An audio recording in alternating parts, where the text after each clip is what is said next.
You are welcome on this channel, dear friends.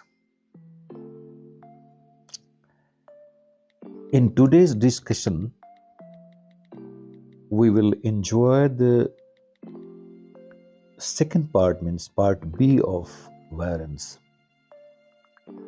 Those issues which were not touched in the part A, that will be discussed in detail in this video part B. We have seen many things in part A.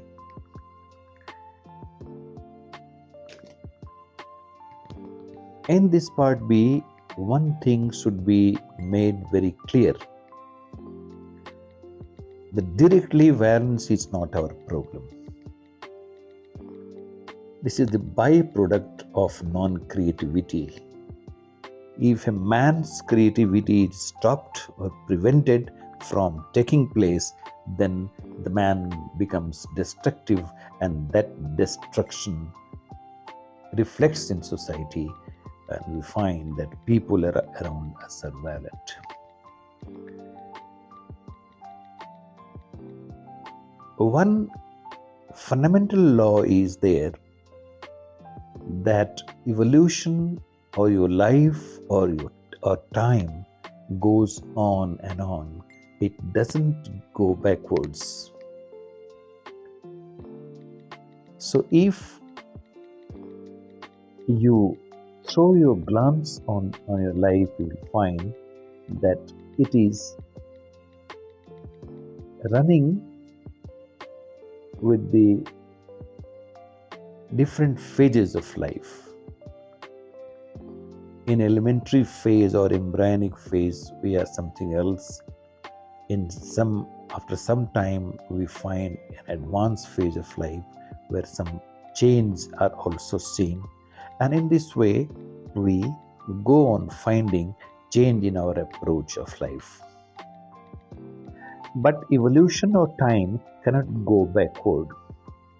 You cannot reduce an old man to a young man, or a young man to a child, or you cannot reduce a tree to a seed.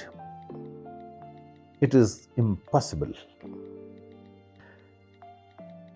But one thing is also very clear, that if you see a newborn baby, that no child or no baby is born violent.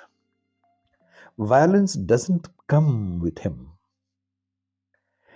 It is the byproduct of our conditioning. Society conditions everyone to be violent. And after a very deep and continued conditioning, a man becomes violent.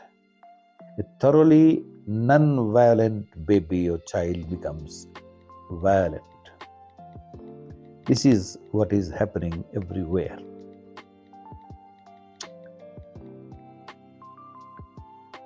We have to see that life is an opportunity for holistic development. And if we are human beings, it is our responsibility to bring evolution in our life, and that will be always future oriented, and that will go into future, that will not come back. Evolution doesn't go backwards, it always goes forwards. So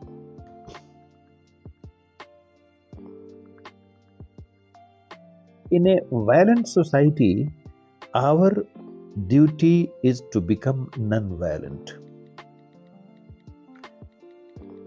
Because there is a saying in our society, offense is the best defense. And due to this misconception, every man tries to be offensive, because being offensive is the best way of being defensive. If you want to defend yourself, you have to be offensive. But I think it is very detrimental law of society. If we condition ourselves in this way, then the non-violence, compassion, and love will be the words only in our life or in our society. It will never be materialized. So let things happen naturally. We have not to make them complicated. Offense is not the best way to defense. This has been uh, proved by the life of many great men of the past. You can take many examples from the life of Jesus, from the life of Lord Buddha, from the life of Zarathustra, from the life of Mahavira, and from the life of Lao Tzu. So these are the glaring examples of the past where this offense has not been utilized as the best defense. So we have to learn from this approach, and we have to make a society where compassion must have some meaning, where love must have some significance. And if we make effort in this direction of making a loving society, making a compassionate society, then that dream may be translated on the surface, and we can be thoroughly non-violent, because non-violence is the apex of evolution. We have come here to love and to show compassion to everyone. We have not come here to destroy or to fight with anyone in the world.